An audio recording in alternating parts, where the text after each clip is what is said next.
Hebreus 10, verso 26, diz assim: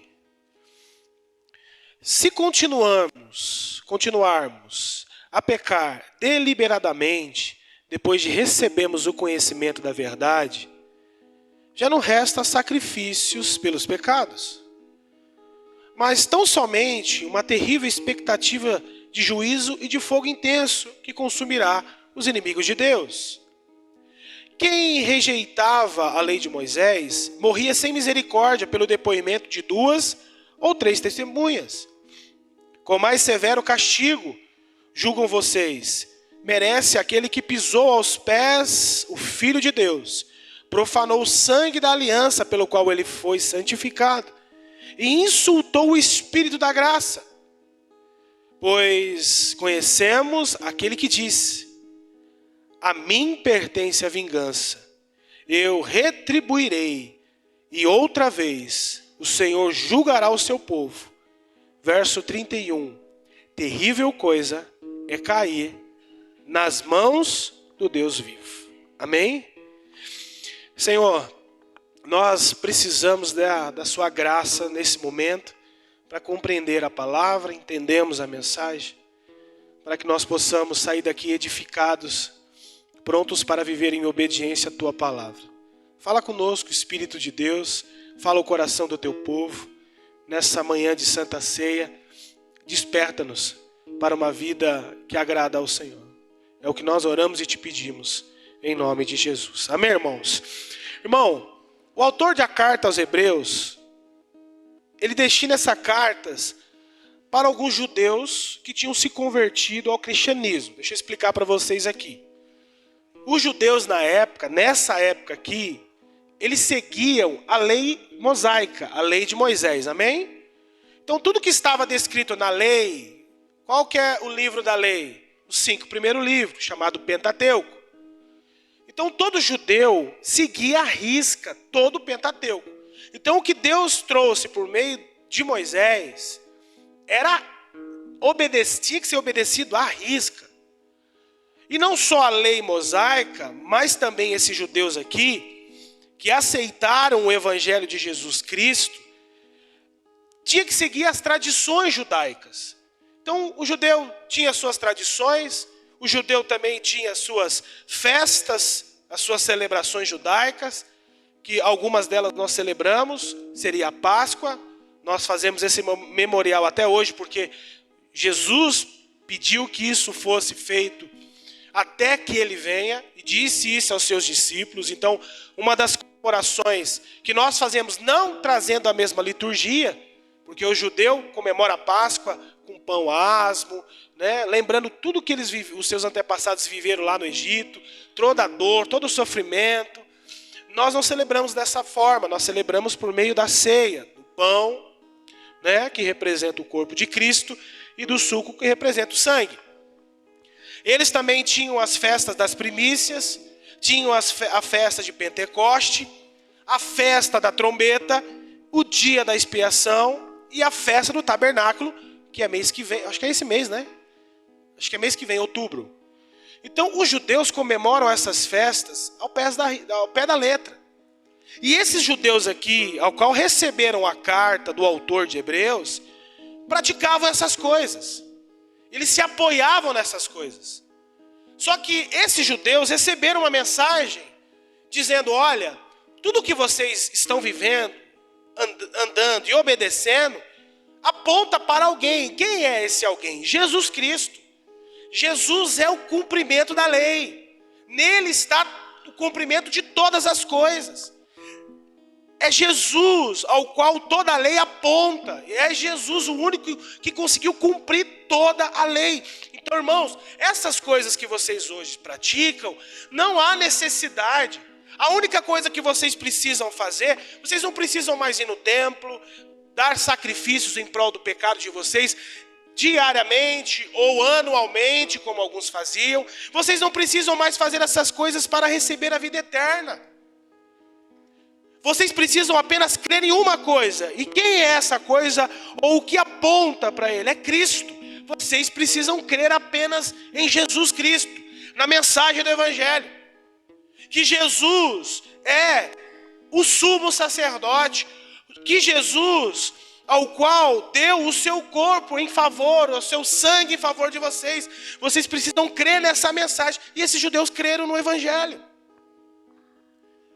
Então, o autor aqui, ele tinha a informação de que esses irmãos que creram na mensagem do evangelho estavam sendo convencidos a desistir da fé, a desistir da pessoa de Jesus, a desistir dos ensinamentos de Jesus e fazerem o quê? Voltar o que eles faziam. Vocês estão entendendo até aqui? Então eles saem de uma vida religiosa que não trazia salvação para eles. Por mais que eles tentassem fazer coisas boas e que a lei é boa, como diz o apóstolo Paulo, a lei não é má, a lei é boa. Só que a lei não tinha poder para salvar. A lei mostrava para o povo judeu que eles eram pecadores e precisavam de salvação. E a salvação chegou. E quem é? Cristo Jesus. Amém, irmãos? E aí eles creram nessa mensagem. Então quer dizer que eu não preciso mais fazer os meus rituais, eu não preciso mais no templo, dar sacrifícios em prol dos meus pecados. Não! Você precisa apenas crer em Jesus Cristo. Que Jesus morreu na cruz por você, que Ele derramou o seu sangue para justificar você, e que Jesus ao terceiro dia ressuscitou, está à direita do Pai, e Ele voltará para resgatar vocês. Vocês crerem? Creio. Só que aí chegou um povo religioso, ortodoxo, que não aceitava a mensagem de Jesus e tentava convencer esses irmãos, dizendo: olha, não é isso que vocês ouviram, o que vocês estão ouvindo é loucura, não existe isso, olha o que Deus deu a Moisés, a nossa fé está baseada na lei, é ali que Deus baseia toda a nossa salvação. Vocês estão crendo numa outra coisa, uma heresia o que vocês estão ouvindo. Vocês precisam voltar aí no templo a sacrificar, até porque o templo naquela época ainda existia. Vocês não podem deixar essas coisas. Os nossos antepassados faziam isso e nós precisamos perpetuar essas coisas. E aí, como não fosse, suficiente, esses irmãos aqui, além de estar sendo convencidos, eles começaram a ser pressionados. E o autor aqui, irmão, ele já tinha explicado para esses judeus que Cristo era o sumo sacerdote, que ele também era o sacrifício perfeito e único. Ele já tinha explicado para esses irmãos. E que o seu sangue trouxe redenção eterna. Eu vou fazer um rápido resumo para vocês aqui. O autor de Hebreus vem falando desde o capítulo 1 até o capítulo 9. Sobre a supremacia de Jesus Cristo, baseado com o que a antiga aliança trazia. Por exemplo, no capítulo 1 a 2, o que o autor vai tratar? O autor de Hebreus vai falar que Cristo é superior aos anjos, que tinha uma representatividade na história do povo hebreu, porque era por meio dos anjos que o povo de Deus recebia as mensagens de Deus. Então os anjos tinham uma representatividade grandiosa para o povo hebreu. E o autor de Hebreus está falando, Jesus é maior que os anjos. E aí no capítulo 3 a 4, o autor fala sobre a superioridade de Cristo a Moisés. Moisés foi alguém importante na Bíblia? Foi. Moisés foi escolhido por Deus? Foi. Moisés é alguém que recebeu uma missão de Deus? Foi. Mas Jesus é maior que Moisés. E aí nós vemos também, para finalizar, no capítulo 5, capítulo 7, o autor fala sobre a superioridade de Cristo a Arão. Quem era Arão? Irmão de Moisés. Ele era o sumo sacerdote da antiga aliança. Ele tinha um papel fundamental no templo.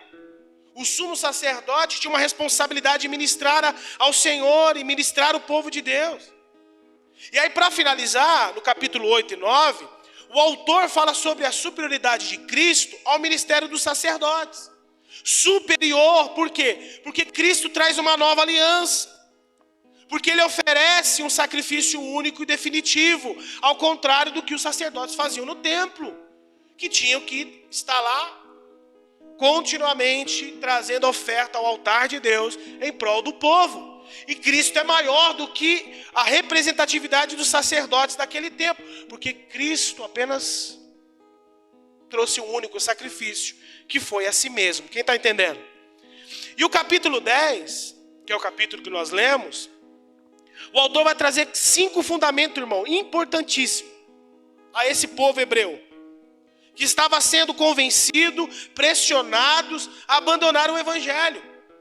Por exemplo, o verso de 1 a 4 do capítulo 10, o autor vai lembrá-los de que apenas o sacrifício de Cristo pode remover pecados. Dizendo, irmãos, apenas Cristo pode perdoar vocês.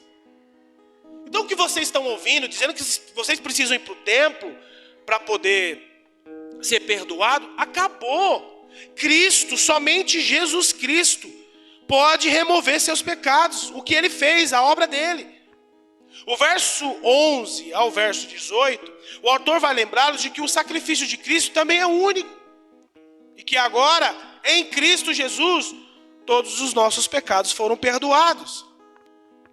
E aí os versos 19 ao verso 25, o autor encoraja os irmãos a perseverarem, crendo em Jesus e na sua mensagem.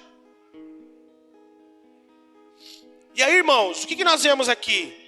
Que esses irmãos começaram bem. Mas esses hebreus aqui que creram no evangelho, começaram a ser perseguidos, começaram a ser pressionados diariamente, tentados, forçados a voltar às práticas e os seus rituais da antiga aliança. E se eles não fizessem isso, eles sofreriam retaliação, como eles estavam sofrendo. Eles perderam a liberdade, eles perderam os seus bens.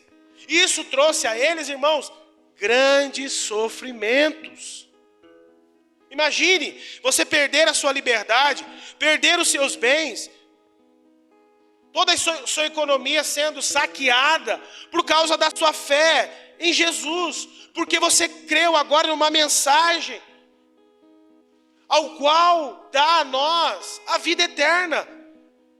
Isso estava trazendo sofrimento a esses irmãos.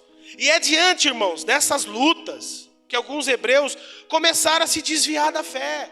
Começaram a devagarzinho, a negociar uma coisa aqui, a negociar outra coisa aqui. Pô, estou sofrendo demais por causa que eu criei em Jesus. Essa mensagem é uma mensagem que está afetando a minha casa, a minha família. Os meus filhos não têm mais o que comer. Esse sofrimento é maior do que eu não consigo suportar. Então, o que estava acontecendo aqui? Esses irmãos estavam se desviando da fé. E como que isso começou, irmão?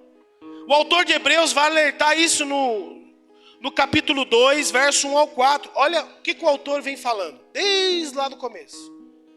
No capítulo 2, do verso 1 ao 4, vai falar que esse povo aqui começou a se desviar da palavra de Deus. O autor chama a atenção dizendo assim, estou sabendo aí que tem gente que se desviou da palavra. E aí, Hebreus 3, 7... todo aquele que se começa a desviar da palavra, começa a duvidar. Então, no capítulo 3, no verso 7, o autor questiona, dizendo, olha, vocês não só estão apenas se desviando da palavra, mas vocês estão duvidando da palavra. E aí, aquele que começa a duvidar da palavra de Deus, o que acontece com ele, irmãos? Ele para de dar ouvido. Você já conversou com gente assim? Que se desvia da palavra, não apenas se desvia da palavra, mas ele começa a duvidar da palavra. Será que a palavra é isso mesmo? Eu vi um podcast, né, ontem do Whindersson, antes de dormir. Assim, um corte, né, no podcast. E ele falando assim, eu não creio no Deus da Bíblia. Eu não creio que esse Deus que a Escritura apresenta é de fato Deus. Eu não creio que esse Deus aí é aquele que engoliu milhares de pessoas ou centenas de pessoas, crianças, mulheres. Eu não creio que esse Deus mandou um dilúvio, foi uma outra coisa. Está lá, irmão, compartilhei depois com a pastora, né? E é essas influências que os jovens estão ouvindo.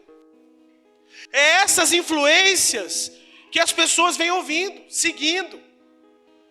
E isso, irmão, sem você perceber, influencia as pessoas. De fato, será que é verdade, né? Que Deus é esse? Que Deus é esse que cria a humanidade, foi o que as palavras dele, cria a humanidade falha, não dá certo, ele destrói a humanidade.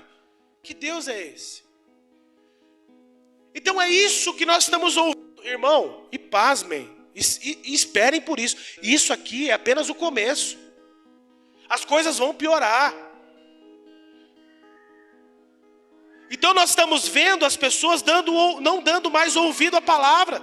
Elas deixam de acreditar na palavra de Deus. E a palavra de Deus, irmão, é absoluta. Irmão, a única coisa que eu quero que você fale para o seu irmão agora. Diga para o seu irmão, a palavra de Deus é absoluta, querido. Acabou. Só isso, tá bom? A palavra de Deus é absoluta. E aí, Hebreus 5:11 é questão de tempo. Então, ó a escadinha. Se desvia da palavra. E não apenas se desvia da palavra, começa a duvidar da palavra. E aquele que duvida da palavra para de dar ouvido. E aquele que para de dar ouvido, irmão, é questão de tempo para deixar de congregar. Porque é o que está aqui, ó, no capítulo que a gente leu. Porque o que o autor fala no verso 25 do capítulo 10? Ele diz assim: não deixemos de reunir como igreja, segundo o costume de alguns, mas procuremos encorajar uns aos outros, ainda mais quando vocês veem que se aproxima o dia do Senhor. Então o que estava acontecendo aqui? Pessoas se desviando da fé. E não é aquele desvio dizendo assim, acordei hoje, eu não quero mais nada. Não é isso, irmão. Irmão, ninguém se desvia do nada. Ninguém para de congregar do nada. Tudo é uma escadinha. Eu negocio a palavra. Por negociar a palavra, eu começo a duvidar da palavra. Por duvidar da palavra, eu começo a questionar a palavra. E aí, irmão, a gente começa a se desviar. Então o autor de Hebreus está tratando isso. E essa vai ser uma exortação do autor de Hebreus lá no verso 25. Quando, irmão, nós entendemos tudo isso, tudo que o autor tratou aqui, fica fácil de compreender a exortação do autor no verso 26 em diante.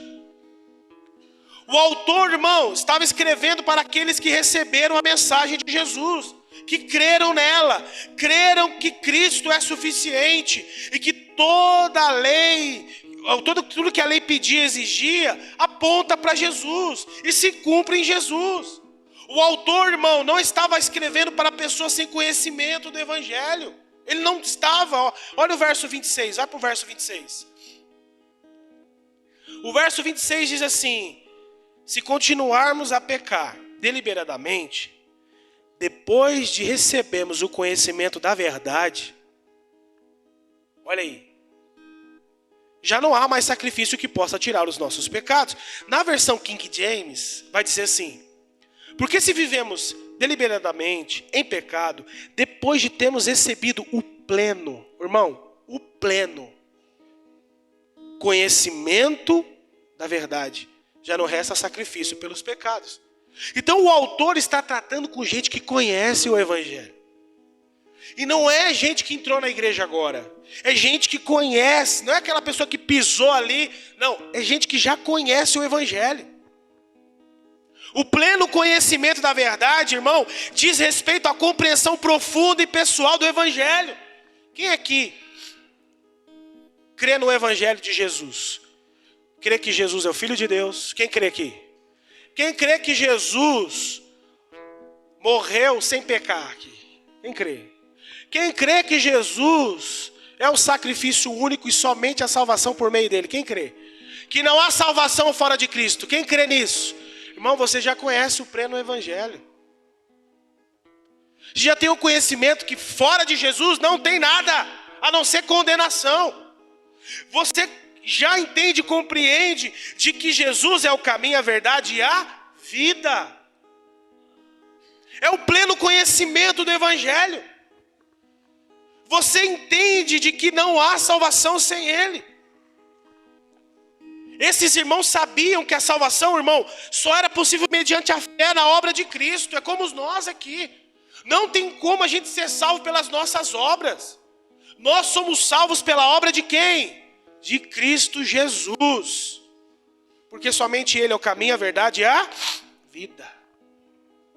Mas aqui, irmão, as lutas, as perseguições, a rejeição dos seus irmãos judeus, a necessidade, a perca de bem, a solidão, fizeram com que alguns desses irmãos, que tinham o conhecimento do pleno evangelho, voltassem à velha vida. Voltassem a ser quem eles eram. E muitos deles, como diz o texto, faziam isso intencionalmente. O que diz o texto aí? Verso 26. Se continuarmos a pecar de propósito, traduzindo para NLTH, deliberadamente, significa pecar de propósito, intencional. Ele sabe o que está fazendo. Ele sabe que Jesus é o caminho, a verdade e a vida. Ele sabe que fora de Jesus não há vida eterna. Ele sabe disso, mas o que ele decide fazer? Abandonar. Então ele é intencional, irmão. Não é aquela pessoa que está sendo enganada. Olha, não. Ele sabe. Esses irmãos sabiam de que somente em Jesus haveria salvação. E sabe o que eles decidem fazer? Por causa da pressão, por causa da luta, por causa da dificuldade, por causa das provações, por causa da perca da liberdade, por causa da perca dos seus bens, intencionalmente eles decidem, não, eu vou dar as costas para Jesus. Eu vou me desviar, eu vou voltar a quem eu era, eu vou fazer as coisas que eu fazia, porque quem sabe assim as coisas melhoram para mim. Irmão, o autor deixa claro aqui, se vocês fazem isso intencionalmente, não pense que voltando a ser quem vocês eram e fazendo o que vocês faziam lá no templo, dando os sacrifícios de vocês em prol dos seus pecados, vocês serão salvos. Olha aí, olha o verso 27. Ele diz assim, verso 26. Já não resta sacrifício pelos pecados. O que ele está falando aqui, ei, vocês estão achando que voltando o que vocês faziam, trazendo sacrifício para Deus, vai resolver alguma coisa? Não vai resolver nada. Porque vocês já entenderam que o único sacrifício já foi feito. E ele está em Cristo Jesus. Vocês podem voltar, fazer o que vocês faziam, ser pessoas boas, obedecendo a lei, indo lá no templo, dando os seus sacrifícios em prol dos seus pecados, mas lembre-se, já não resta mais sacrifício, ou seja, não tem mais solução. Não tem mais o que ser feito, porque Cristo é o único sacrifício. E somente em Cristo nós temos remissão dos pecados. Quem está entendendo isso? Irmão, eles estavam rejeitando a salvação. Intencionalmente. Por causa das dificuldades. Depois de saber toda a verdade, irmão, quantas pessoas você conhece? Conheceu o Evangelho, pregou sobre o Evangelho. Ixi, irmão, posso dar aqui inúmeros pastores que eu conheço, inúmeros homens da internet que se desviaram da fé. Então esses irmãos aqui estavam se desviando intencionalmente. E aí, se desviar intencionalmente, o que gera para eles? Depois de receber toda a verdade, existe alguma salvação? Quando eu conheço a verdade e me desvio dela intencionalmente, existe solução? Não, irmão, não existe. Olha o que o verso 27 vai falar. Mas tão somente uma terrível expectativa de juízo e de fogo intenso que consumirá os inimigos de Deus. O que o autor está falando aqui, irmão? Irmão, não tem solução, não tem como resolver. O que vocês estão fazendo, não há outro caminho. Há um caminho apenas. E qual que é?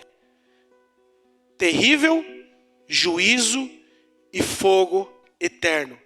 Porque esse é o destino dos inimigos de Deus. Vocês estão se desviando do caminho.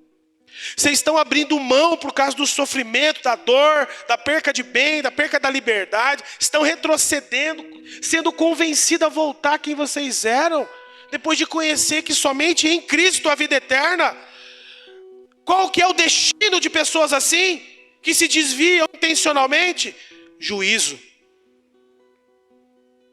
Olha que loucura, irmão. E para que eles pudessem compreender melhor, olha o que o autor traz aí, olha no verso 28. Olha o que o autor vai falar no verso 28. Ele diz assim: quem rejeitava a lei de Moisés, o que acontecia? O que acontecia, irmão? Cadê? Tem alguém lá projetando? Não, né? Tem, Neto? Verso Está travado. Mas o que o texto está falando? Verso 20. Quem rejeita a lei de Moisés morria sem misericórdia. Irmão, para pensar. Judeus, conhecedores da lei, da lei mosaica, da lei. Esses que conheciam a lei, se uma vez eles rejeitassem e fosse confirmado por 2 ou 3 testemunhas, está em Deuteronômio, se eu não me engano, 27, ou 17, desculpa. O que acontecia com eles? Por exemplo, a Priscila, conhecendo a lei de Moisés, pegando a lei de Deus e falando assim, não, ó, Deus falou isso para... Não, Deus não falou isso não. E aí, a Janaína escutasse a Priscila falando, o Léo escutasse a Priscila e ia diante do mestre, ia diante, né, do sacerdote, falasse assim, ó, Priscila aí, está espalhando aí, que o que Moisés trouxe na lei aqui, não é de Deus, não. Aí, peraí, mas tem mais alguma testemunha? Ah, tem o Leonardo. Ah, mas tem mais alguma? Ah, tem a Luzia. Ah, então, Priscila, sabe qual que é o seu fim? Morte. Irmão, é loucura, né? E aí, a gente vem para o Novo Testamento e a gente acha que as coisas melhoram. Irmão, o Novo Testamento as coisas mais estreitas. A gente acha que melhora. Mas as coisas são estreitas. E aí, o verso 29, ele diz assim, quão mais severo o castigo. Ele está dizendo, ó, vai ser pior do que antes. Você está entendendo, irmão? Vai ser pior do que antes. Julgam vocês. Merece aquele que pisou aos pés do Filho de Deus, profanou o sangue da aliança, pelo qual ele foi santificado, insultou o Espírito da graça. Irmão, olha que loucura. Não será diferente, irmão. Porque esse pecado de apostasia, o que é a apostasia? Conhecer a Deus, conhecer o pleno evangelho e decidir, escolher, por causa das pressões, por causa da tribulação, por causa da dor, por causa da dificuldade, porque o evangelho traz isso. Irmão, a gente não entende que a vida cristã é uma vida que se desenvolve na dor. Sabe como a gente desenvolve os músculos? Sabe por que é necessário você praticar exercício físico? E quando pratica exercício físico, as pessoas reclamam. O Neto tá ali. O Neto, ai pastor, eu treinei, estou todo dolorido. Irmão, o músculo está desenvolvendo. Ele, primeiro, para desenvolver, ele passa pelo processo da dor. As pessoas param na dor. Quando as pessoas não querem passar pela dor, porque a dor é necessária para desenvolver o músculo. E músculo fala de longevidade, de vida longa. A pessoa que tem mais músculo, desenvolve mais músculo, tem a possibilidade de ser independente, de não depender de ninguém para se levantar. Mas as pessoas não querem sentir dor, as pessoas não querem passar pela dor. E na vida cristã é a mesma coisa. Deus, ele tem essa forma didática, essa forma de lidar com a humanidade, porque a gente aprende por meio da dor. E aí a dor, ela tem o poder de desenvolver a gente, amém, irmão? Não, né? Eu sei que é difícil. A dor desenvolve a gente. A maioria das coisas que Deus teve que tratar com o seu povo, para voltar o coração deles para Deus, foi por meio da dor. Foi por meio do sofrimento, da dificuldade. E é no meio da dor, é no meio dessas provações que a nossa fé é provada, é testada. É no meio dessas lutas diárias que a gente tem, que a gente aponta os nossos olhos para o alto e diz, Senhor, o meu socorro só vem de Ti. É aí que nós desenvolvemos a nossa fé. Quando as coisas estão bem, quando as coisas estão boas, a gente não quer saber de Deus, a gente que negocia Deus.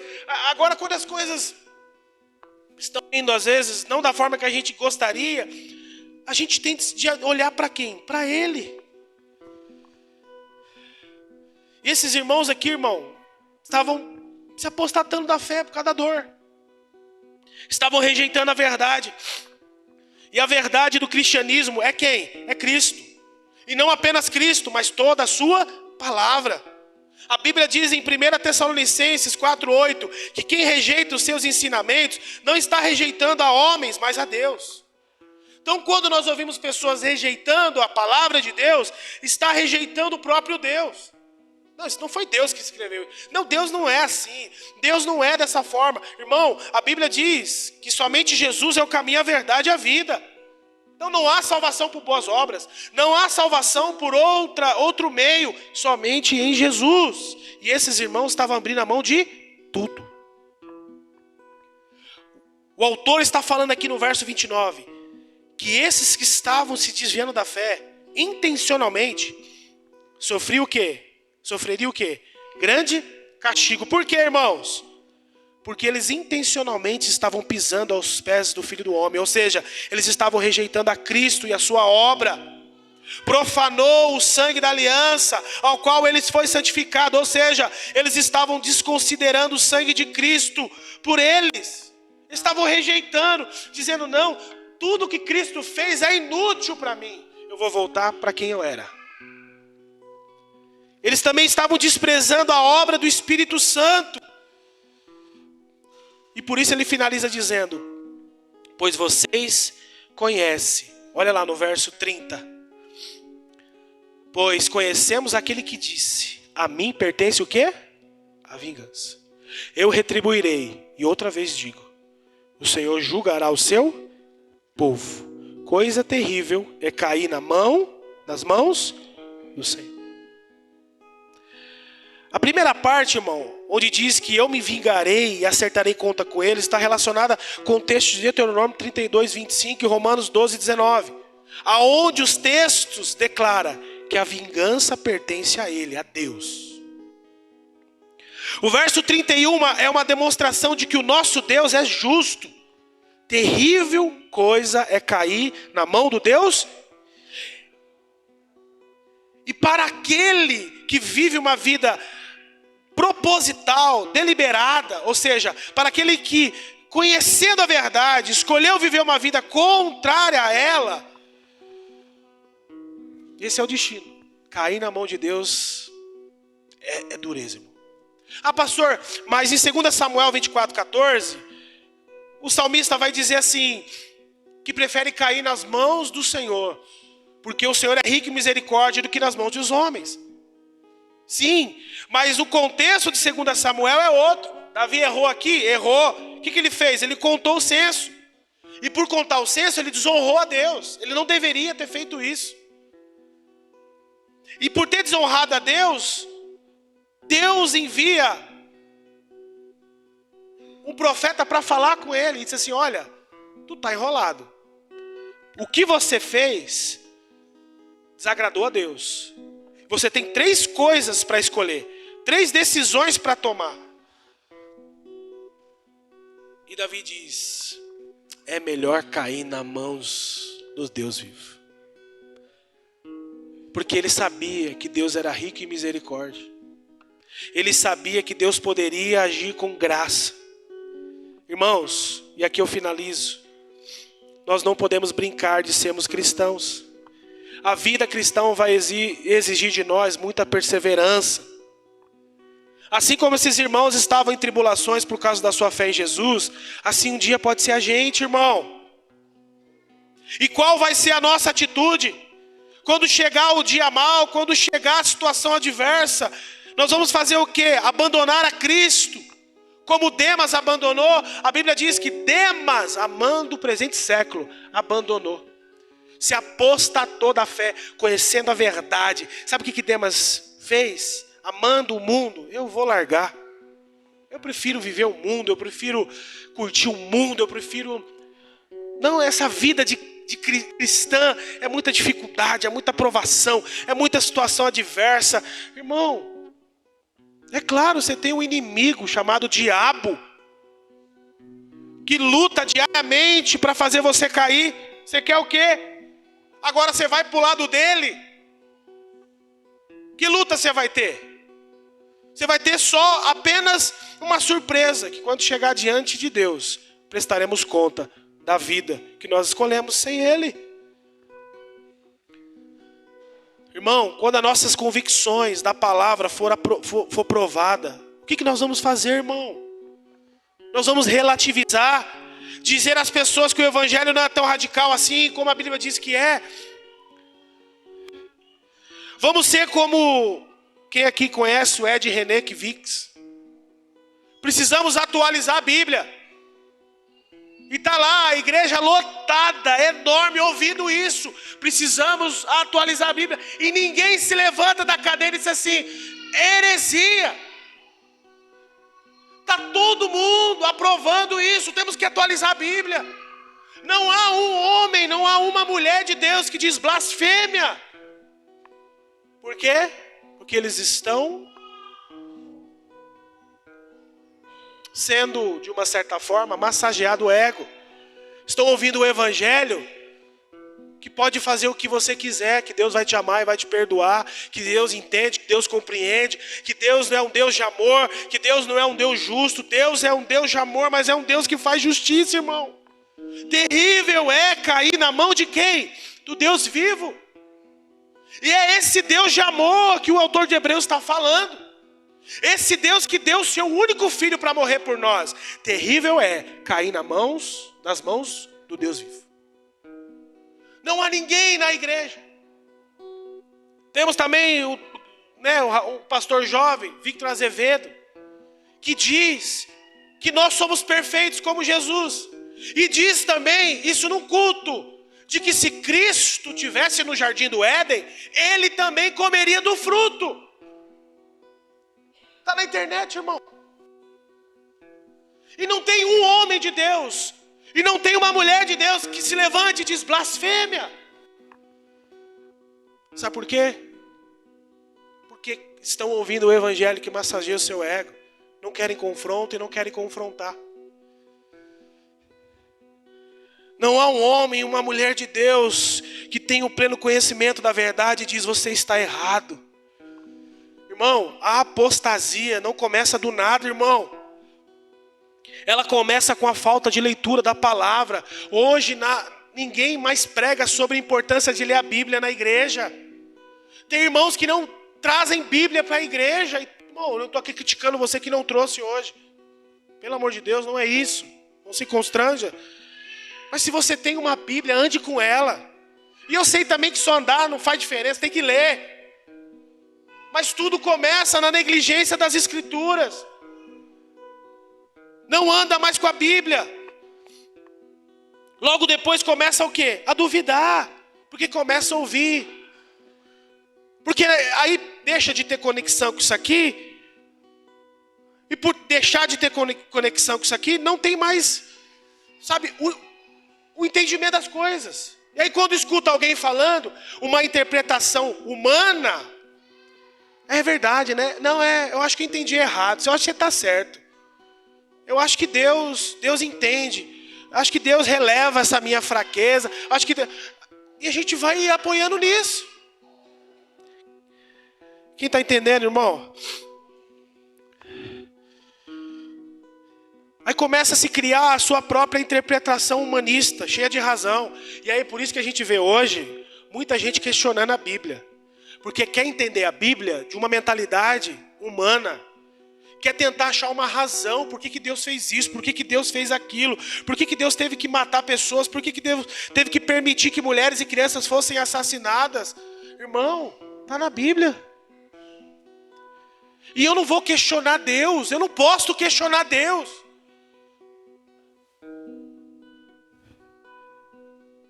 Querido, nós precisamos estar atentos para os últimos dias. A Bíblia diz, presta atenção no que eu vou falar para vocês agora. A Bíblia diz em 1 Timóteo 4, do 1 ao 3, que nos últimos dias, muitos se apostatarão da fé e seguirão espíritos enganadores e doutrinas de demônios. Presta atenção nisso. Se você vê muita gente se desviando da fé, mas muita, irmão, muita, e vai acontecer. Nos últimos dias, está aqui. Muitos se apostatarão da fé, se desviarão. Sabe o que eles vão fazer? Eu não quero mais congregar, eu não quero mais para a igreja, eu não quero mais Jesus, eu não quero mais participar de ser, eu não quero mais nada, eu vou viver a minha vida. Ele está dizendo aqui, seguirão espíritos enganadores. Ou talvez vai ter aquele povo que vai estar na igreja, ouvindo aquela mensagem dizendo assim: olha, você pode fazer o que você quiser, que Deus te perdoa, Deus entende a sua fraqueza. Irmão, eu acho que nós vamos caminhar para isso. Porque a apostasia não é o que eu vejo no geral agora, o diabo mudou a estratégia, não é tirar a gente da igreja, não. É deixar na igreja com uma mentalidade infantil das escrituras. Só receber o que o pastor falar é o que eu vou, e não medita nesse livro. Não lê, não pede inspiração do Espírito. Aí não gosta da mensagem porque a mensagem é muito dura. Porque é bíblica. É o que importa. Eu queria uma mensagem, pastor. Meu dia está tão difícil, minha semana está tão difícil. Eu queria uma mensagem, sabe, que me motivasse, que me tirasse dessa inércia, sabe? Minha vida é tão cansada, pastor. Eu tenho que chegar na igreja, o senhor tem que dar duro em mim. É Bíblia, é palavra. Nós precisamos de palavra, irmão. Tem dias que nós vamos falar de restauração, tem dia que nós vamos falar de fé, tem dia que a gente vai falar de perseverança, mas tem dia que vai ter exortação e está tudo bem, porque é a palavra de Deus. Então nós precisamos entender como os últimos dias caminharão. 2 Tessalonicenses 2, 3, 4, Paulo vai dizer à igreja de Tessalônica que antes de Cristo voltar, presta atenção, já aponta para o futuro. Antes de Cristo voltar, primeiro vai acontecer a apostasia. Presta atenção nisso, isso vai acontecer. Antes de Jesus voltar, vai acontecer a apostasia. Gente vai sair a rodo do caminho. Sabe o que é pegar uma igreja assim, e sair todo mundo, só ficar 2, 3? As pessoas vão se apostatar. Aí o texto diz assim: quando isso acontecer, aí então virá o anticristo, que vai se opor contra tudo que é de Deus. Sabe o que vai acontecer com esses apóstatas? Eles vão ser instrumento do anticristo. Porque eles vão dizer que conhecem a Bíblia, que a gente já escuta hoje. Não, eu conheço a Bíblia, irmão. Ixi, eu já li a Bíblia, já preguei sobre a Bíblia.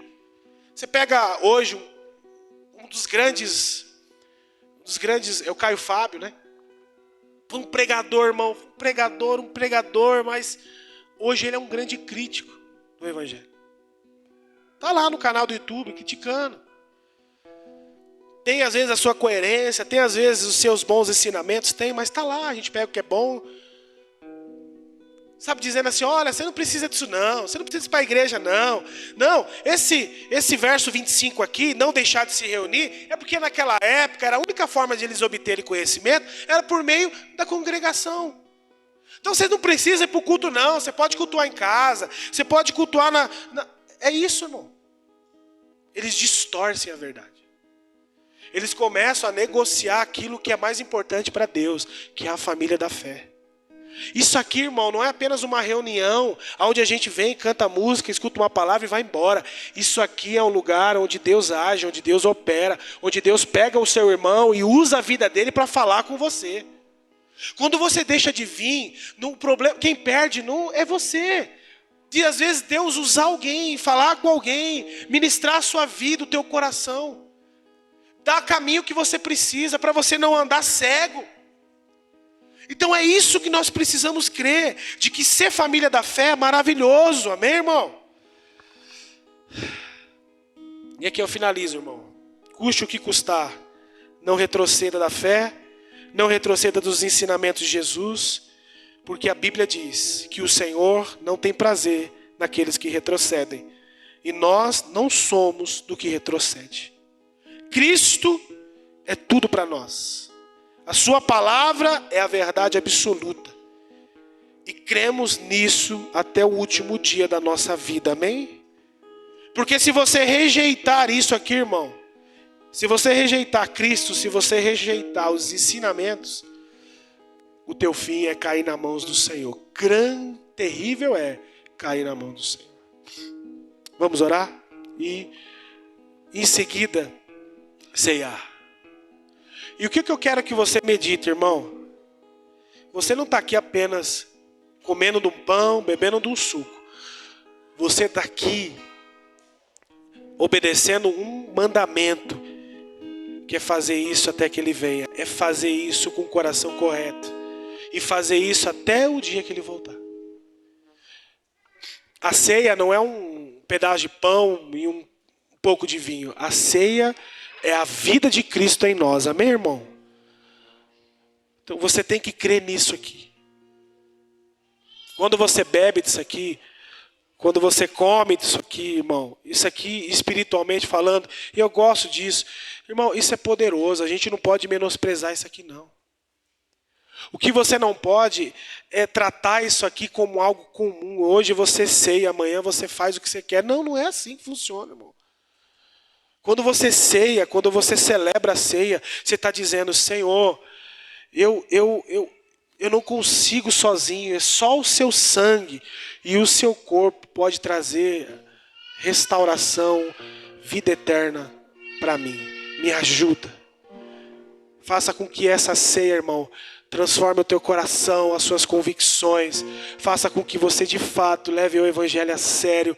Faça com que você seja alguém que suporte os sofrimentos da vida com um coração alegre. Faça com que essa ceia dê a você uma fé inabalável, uma fé inquestionável. Faça com que as suas convicções sejam fortalecidas nessa manhã, para que você não se torne um apóstata. Volte às escrituras, volte à palavra, volte a ler a Bíblia, volte a orar, volte a praticar as coisas espirituais, para que você não seja pego e caia na mão do Deus terrível. Amém? Senhor, nós te agradecemos por essa manhã e agora nós celebraremos a ceia. A ceia que representa o corpo de Cristo e o sangue de Cristo. O corpo que foi dado por nós. Pelas suas pisaduras, Senhor, nós fomos sarados. Sarados do pecado. E nós não queremos voltar, Senhor, de propósito a essa vida. Nós estamos aqui celebrando a ceia, a vida. E nós não queremos de propósito voltar a quem nós éramos. Não, Senhor, nós queremos ser uma nova. Aquele que está em Cristo é uma nova criatura. As coisas velhas se passaram, elas ficaram para trás. Eis que tudo se fez novo, Senhor. Senhor, em nome de Jesus nós oramos e te pedimos que a ceia possa libertar os nossos corações de toda dúvida, de toda incredulidade, de toda falta de fé, de toda falta de expectativa na vida eterna. Que a ceia possa de fato dar a vida de Cristo em nós, essa vida transformadora. Oh Deus, não permita que nós celebramos a ceia e numa segunda-feira a gente deliberadamente volta, Senhor, a ser quem nós éramos. Nós não queremos ser quem nós éramos. Nós éramos maus, nós éramos, Senhor, inimigos da cruz. Nós não queremos voltar a quem nós éramos. Nós somos novas criaturas. Faça-nos andar para frente. Por mais que tenha dificuldade, por mais que tenha luta, por mais que tenha escassez, por mais que tenha às vezes a falta de liberdade, a solidão, mas nós temos tudo que é Cristo Jesus. Nós temos tudo que é a Tua palavra. A Tua palavra é a lâmpada para os nossos pés. A Tua palavra é luz para os nossos caminhos, Senhor.